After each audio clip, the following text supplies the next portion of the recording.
guys, magko-convert tayo ng motor from 220 volts to 12 volts DC. And ito yung kanyang controller, speed controller, at ito yung power supply para dito sa 12 volts motor. Isang electric fan, lumang electric fan ito, na nasira. So papalitan natin siya.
Okay, test natin.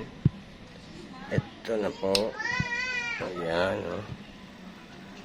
and lakas na yan.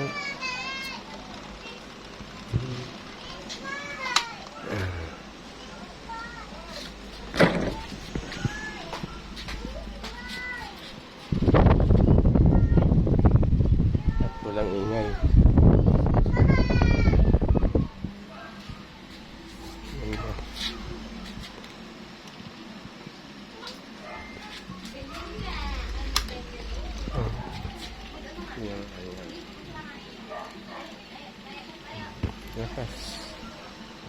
Finally, nabuo ko na siya. And ayan siya, At ang lakas niya.